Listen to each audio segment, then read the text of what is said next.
సరుకు పట్టుకెళ్ళి 15 రోజులు అయింది, కనిపించడం మానేశాం. వీకెండ్లని నైట్ పార్టీలని ఎంజాయ్ చేస్తున్నావా? అదేం లేదన్నా. మరి అది డబ్బులేవి? ఈ లీకర్ శంకర్ నీకు ఎలా కనబడుతున్నాడ్రా? మా అమ్మకి ఓపెన్ హార్ట్ సర్జరీ అయిందన్నా, డబ్బు మొత్తం ఖర్చు అయిందన్నా. 2 రోజులు టైం అన్నా. బాబ్జీ, మనం చేసే వ్యాపారం ఆరోగ్యం పాడు చేసేదే కానీ బాగు చేసేది కాదరా. 2 రోజులు టైం ఇవ్వన్నా, డబ్బు మొత్తం కట్టేస్తాను. ప్లీజ్ అన్నా. వీటిని తీసుకెళ్లి హాస్పిటల్ దగ్గర జాగ్రత్తగా దించే. తీసుకోబర్రా. థ్యాంక్స్ అన్నా.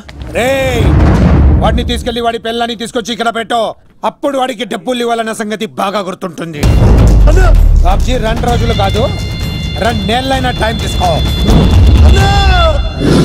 అన్నా, జనాలకేమో మన కంపెనీ చీప్ లిక్కర్ తాపుతావు, నువ్వు మాత్రం ఫారెన్ సరుకు తాగుతున్నావేమోనా? అది వ్యాపారం, ఇది ఆరోగ్యం. ఏంటి లాయర్, మన కేసులో ఎంతవరకు వచ్చాయి? అన్నా, నీకు విషయం చెప్పాలన్నా.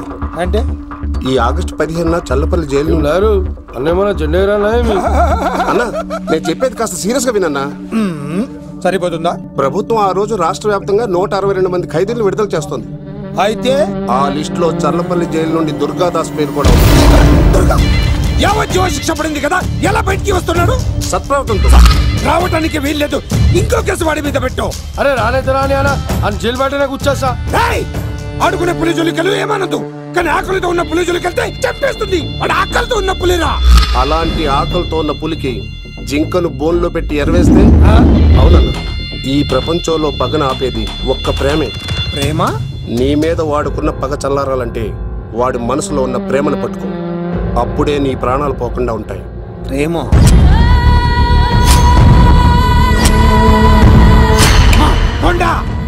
ఆ దుర్గాదాస్ గాడి బిడ్డ ఎక్కడున్నా వెతుకో. వాడు బయటకు వచ్చేలోపు ప్రాణాలతో పట్టుకో. ఒకసారి వాడి చేతుల్లో చావుని దగ్గరగా చూసి వచ్చానురా. ఈసారి వస్తే వాడు చంపేస్తాడు. వెళ్ళి పట్టుకో. ఎవరా?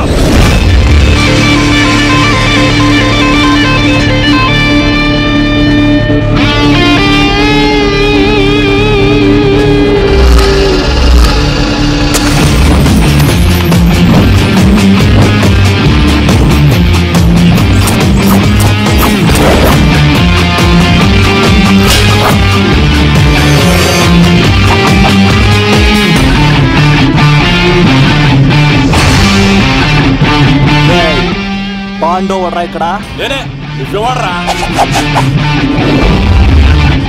చిందేయాలంటే చిరంజీవి, డైలాగ్ చెప్పాలంటే ఎన్టీఆర్, ఫైట్ చేయాలంటే ప్రభాస్, తుమ్ము లేపాలంటే కత్తిసీను. ఒరే దూరదర్శన్, విత్ వెపన్స్ తో వచ్చా, కోడేసుకున్నా రండ్రా. అబ్బో, కొంచెం తేడా గానీ మనం ఇక్కడ ఉంటే ఏం చెప్ప.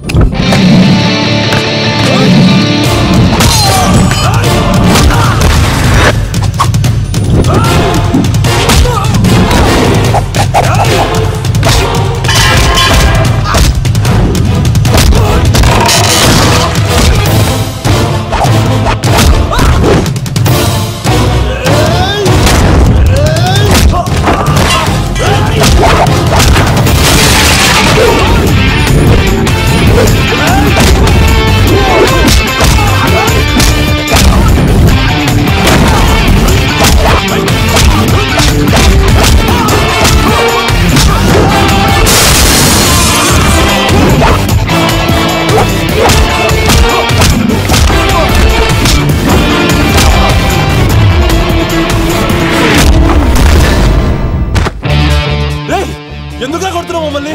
రేయ్, నీ కాలేజీలో చదివే స్వప్నం మీద యాసిడ్ పోస్తానన్నావంట. స్వప్నం పంపించిందా? మీరు ఇలా అమ్మాయిల మీద యాసిడ్లు పోస్తూ, కత్తులతో నరికేస్తూ, గొంతులు కోసేస్తా ఉంటే అమ్మాయిలందరూ ఎలా రోడ్ల మీదకి వచ్చేది?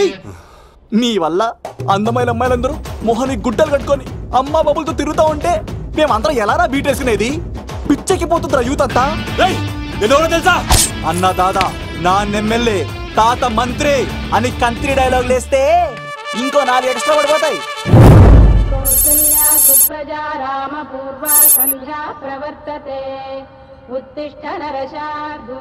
స్వామి, నాకు డబ్బు, చీరలు, నగలు, మేడలు, మిద్దెలు ఇవేమీ వద్దు స్వామి.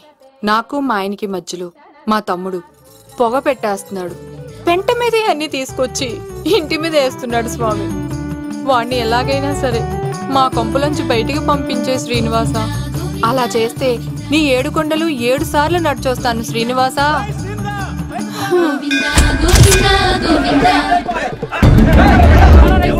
ఏమైంది అన్నయ్య గారు? బాగుందమ్మా, నువ్వు అన్నయ్య అని పిలుస్తున్నావు, నీ తమ్ముడు నన్ను మామయ్య అని పిలుస్తున్నాడు. ఏ వరుస కన్ఫర్మ్ చేసుకోమంటావమ్మా?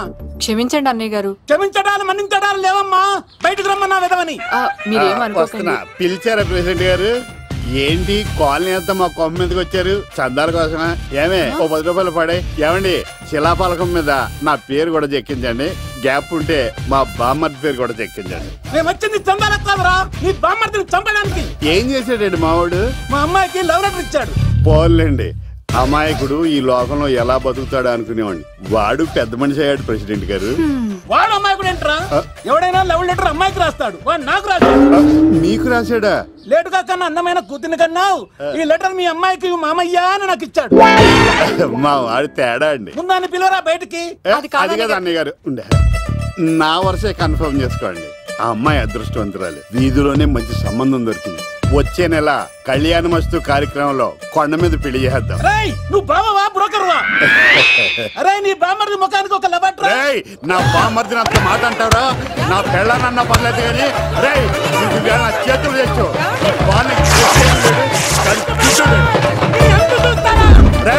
తెలిసిన కుర్రాడు మోటార్ బైక్ మీద లిఫ్ట్ ఇస్తానంటే మీ కూతురు ఎక్కించరా? ఆటోడికి డబ్బులు ఇచ్చి మరీ ఎక్కిస్తారు. ఎలాగిచ్చాను అటాక్? చిచ్చి సిగ్గులేని జన్మ. నీ జన్మ గురించి నువ్వెందుకే తిట్టుకుంటా? చిచ్చి నడి రోడ్డు మీద పరువు తీసేస్తాడు. తల్లి లేని పిల్లోడు కదా అని పెంచితే ఇంత క్షోభ పెడతాడా? తండ్రి అలా తయారయ్యాడు, వీడు ఇలా తయారయ్యాడు, మీరు ఇలా తయారయ్యారు. ఇదిగో ఇప్పుడే చెప్తున్నారు, ఈ రోజు నుంచి వాడి ఇంట్లో ఉండడానికి వీల్లేదు. నీ నిర్ణయం ఇదే అయితే నేను నా బామ్మర్ది పుట్టింటికి వెళ్ళిపోతాను. మీరు ఎక్కడికి వెళ్తున్నారు? పదండి ఇంట్లోకి. మరి నా బామ్మర్ది? ఇద్దరు కలిసి తగలడండి. బావా ఆ కూర వెళ్ళింది కదా, బీరేసేద్దంతా. వెయ్యను. ఎందుకు అక్కేమని తిట్టిందా? నువ్వే చూడు.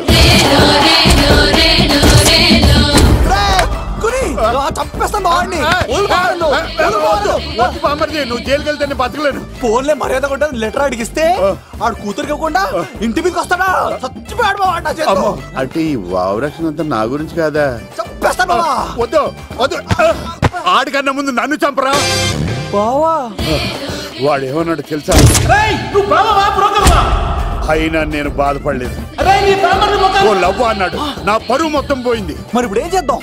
బామ్మర్ది, ఈ బావ కోసం చిన్న పని చేస్తావా? చెప్పు బావా, ఏం చేయమంటావు? వాడి కూతురి కంటే అందగత్తెని నువ్వు ప్రేమించి పెళ్లి చేసుకుని తీసుకురావాలి. ఎక్కడైతే నా పరువు పోయిందో, ఏ కాలనీ వాళ్ళ దగ్గర నన్ను నా బామ్మర్దిని చీకొట్టాడో, అదే కాలనీలో ఆ ప్రెసిడెంట్ గారి ముందు నేను కాళ్ళు రగరేసుకుని తిరగాలి. అప్పటిదాకా నేను కాళ్ళున్న చొక్కాలు వేసుకోవాలి.